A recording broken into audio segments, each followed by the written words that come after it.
Hello and welcome to Professor Pincushion. In this tutorial, we're going to show you the last step of prepping your pieces for making your garments or your crafts. So we're going to be going over what markings from your pattern pieces need to be transferred to your fabric and also different techniques for doing so. So let's go ahead and get started. After you finish cutting out your fabric pieces from your pattern and before you remove your needles, a good idea is to look over all of your pattern pieces as they're still pinned to your fabric pieces, because sometimes there are going to be marks and these marks need to be transferred to the fabric because they're very important items usually in either the placement of something or where you need a stitch or something like this, which is a dart. So what you can do is either just do the dots, or what I like to do is do the dots and then I'll connect a line on my fabric. So I actually have something that looks exactly like this.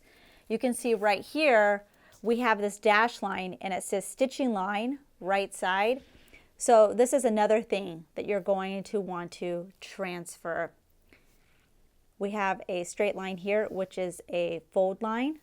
You can go ahead and do this line as well. Just basically, if you're unsure if you need to transfer it to your fabric, when in doubt, just transfer it. I mean, worst comes to worst, you won't use it, but it makes it harder when you're already going through the process and sewing things together and then you discover that you didn't transfer one of your marks. So it's always a good idea just to transfer everything unless you're sure that you don't need to. Now, one of them that you don't need to, unless you want to, is sometimes in pattern pieces, you'll see some indication on where they're marking where the waistline is. In this particular brand, McCall's, they do this with the symbol that looks kind of like a crosshair. It's a circle and then it has a cross in the middle. All they're doing is just marking this area to tell you this is where the waistline is, and at this point, this is what the finished garment measurements are going to be. So that's just for if you're looking for what the measurements are going to be. You don't really need to transfer this to your fabric. If we scoot this up, we have our lengthening and stitching line. You do not need to transfer these lines to your fabric. Again, look, here's another symbol right here. So because of the placement of this, they didn't mark it, but I'm going to say this is for the hip line. And then here's the finished garment measurements for the hip line area. So that's why that's there. You don't need to transfer this.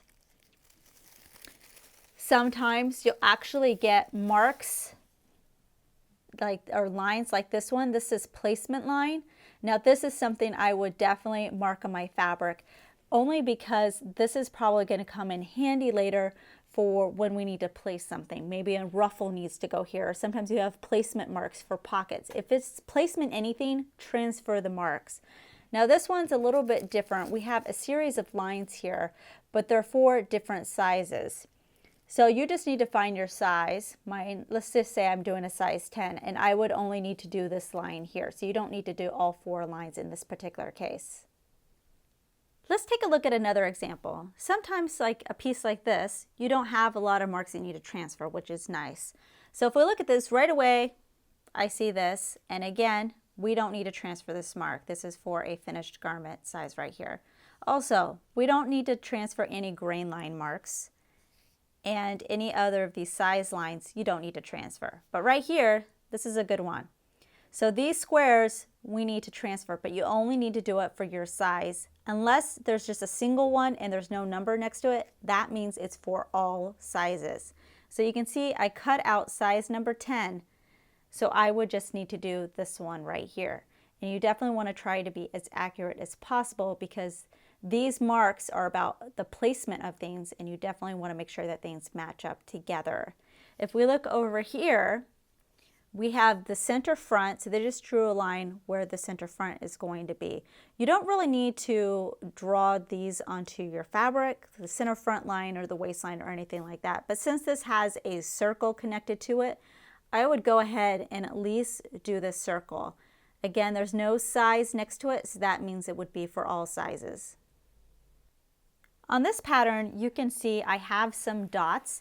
There's no sizes next to them, so that means it's going to be for all sizes. So I definitely would mark these, and I have a big one right here. Now you'll see this dashed line. This actually goes pretty much all the way around my pattern piece, and it's pretty consistent. I'm not going to transfer this line here because I think all they're doing is just indicating where the seam allowance is going to be. So I don't have to worry about that. But these dots definitely I'm going to do. Let me just move this here because I have another very important mark. Pleats. These, yes, you definitely want to transfer these because we're going to be making some pleats in our purse here.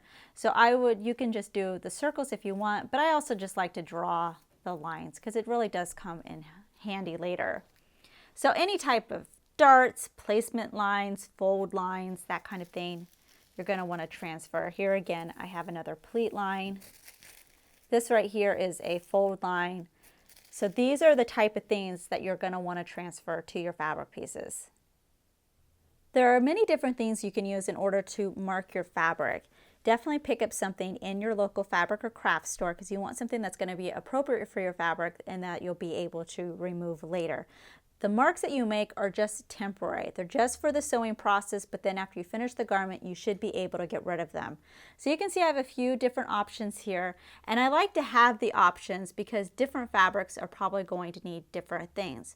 If I'm working with cotton, then I could use my blue marker, which uses water in order to get rid of my marks.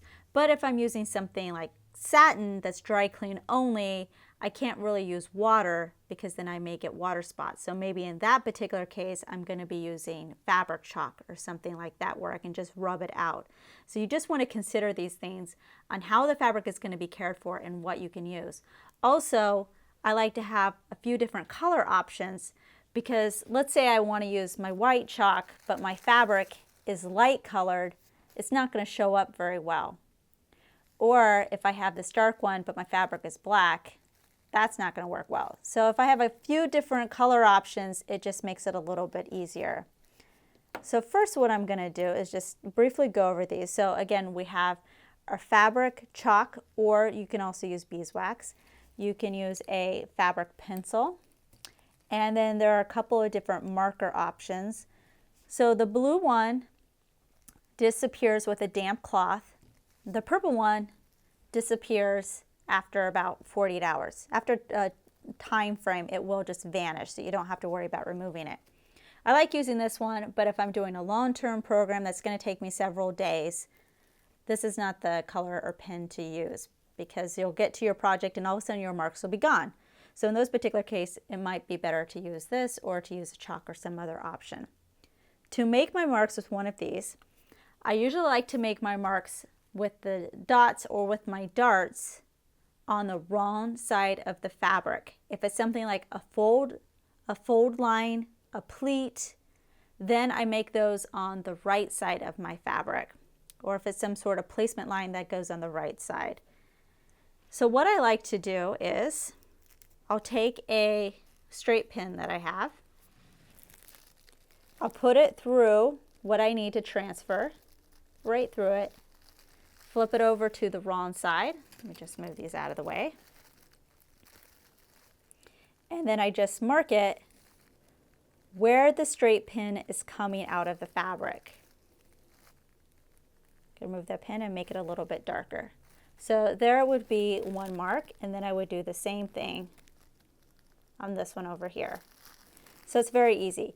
The only thing you have to remember is if this is a particular pattern piece where you had to cut two of them, then you would have to do them for both.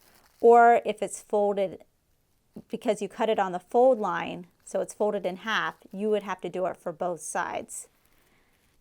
Another option for transferring your marks is using a tracing wheel and transfer paper. So I have two different options here. You can get the smooth wheel tracing wheel, or you can get the serrated one. I actually like using the serrated one best, but you can use either one that you want.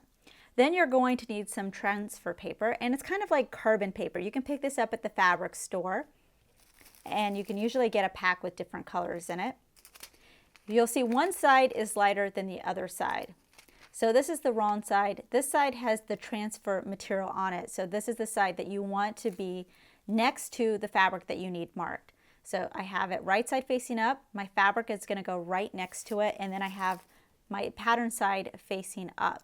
So all you're going to do is you're just going to use your tracing wheel and you're going to press the area that you need marked.